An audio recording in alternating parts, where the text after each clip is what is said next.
Parmi les qualificatifs dont on peut user pour décrire la situation des personnes, celui-là est assurément l'un de ceux que doivent préférer les 46 militaires ivoiriens qui sont arrivés à Lomé hier en début de soirée, réservant ainsi leur premier déplacement d'hommes libres au chef de l'État togolais Faure Essozmna Gnassingbé.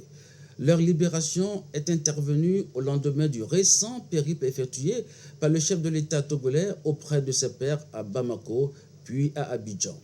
C'est donc un devoir de gratitude que la délégation ivoirienne, conduite par le ministre d'État, ministre de la Défense de la Côte d'Ivoire, Téné Birahima Ouattara, est venue accomplir hier, 7 janvier 2023, auprès du président de la République togolaise.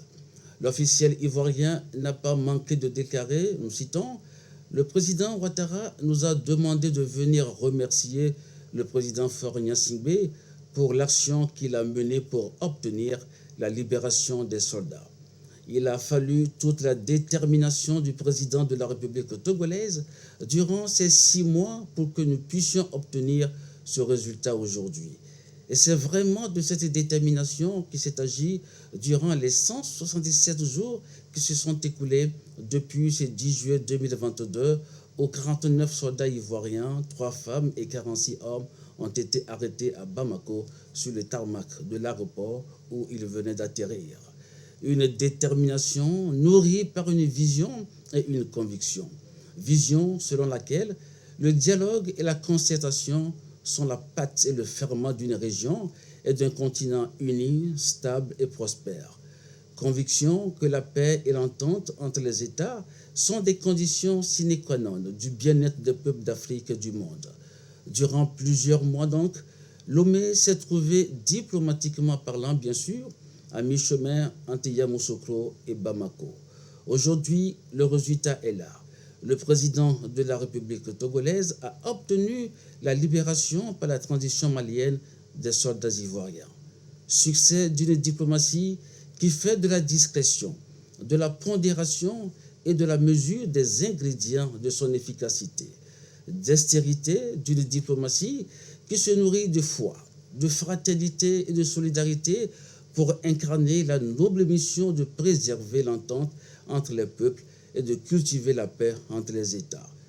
La capacité à délivrer des résultats, c'est ce que semble être la constante de ce dernier semestre de tractation continue et de médiation méthodique qui consacre depuis ce 6 janvier, date de l'annonce de la mesure de grâce présidentielle, la victoire du dialogue entre frères, de la concertation entre Africains pour dégager des solutions pertinentes, d'autant plus pertinentes qu'elles sont pétries de nos valeurs et renforcent dans le même temps la confiance en des solutions africaines pour répondre à des solutions qui peuvent survenir ça et là sur le continent.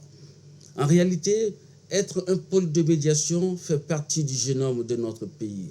En signant avec brio le succès que nous saluons aujourd'hui, le président Faure Gnassingbé s'inscrit simplement dans une longue tradition togolaise qui fait de notre pays l'encre de la stabilité et le havre de paix de la région.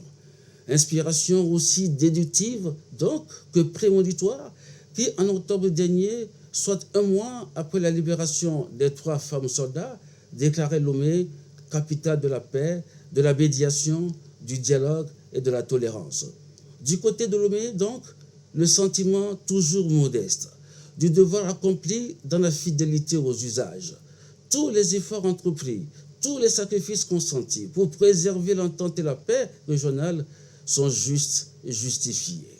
Et comme les plus belles victoires se préparent ensemble et se remportent en équipe, il importe de saluer tous les pays frères et les institutions internationales qui ont appuyé les efforts de la médiation togolaise. Avec le redénouement d'hier soir, c'est toute l'Afrique de l'Ouest qui sort gagnante de cet épisode. Et c'est une excellente nouvelle dans un contexte où le terrorisme continue de rôder avec le spectre de la déstabilisation des États. C'est en cela que la première réaction de son Excellence, Monsieur le Président de la République, a salué la disponibilité et l'esprit de dialogue de ses homologues de la Côte d'Ivoire et du Mali. D'ailleurs, le ministre des Affaires étrangères, le professeur Doucet, a réitéré des remerciements aux plus hautes autorités des deux pays concernés pour leurs bonnes dispositions mutuelles qui ont concouru à la résolution satisfaisante de la crise. En ce début d'année, cette bonne nouvelle a été certainement appréciée à sa juste valeur par les proches parents des soldats libérés, car dans les familles, la lancinante inquiétude et la difficile séparation ont soudain été balayées par les rires du soulagement et la chaleur des retrouvailles. La joie revenue sème ainsi les graines de la cohésion dont la région a besoin pour continuer de progresser sur la voie de son développement. Nul n'ignore en effet l'intérêt que nous avons tous à ce que les relations se normalisent entre la Côte d'Ivoire et le Mali.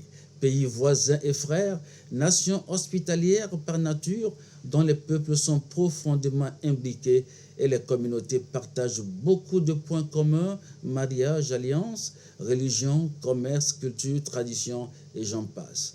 Les relations de bon voisinage fondent l'intégration régionale, nourrissent la coopération et permettent le brassage fructueux des peuples. Vive donc l'Afrique unie, forte et rayonnante, qui administre ainsi une preuve magistrale de sa capacité à générer des solutions endogènes satisfaisantes pour tous.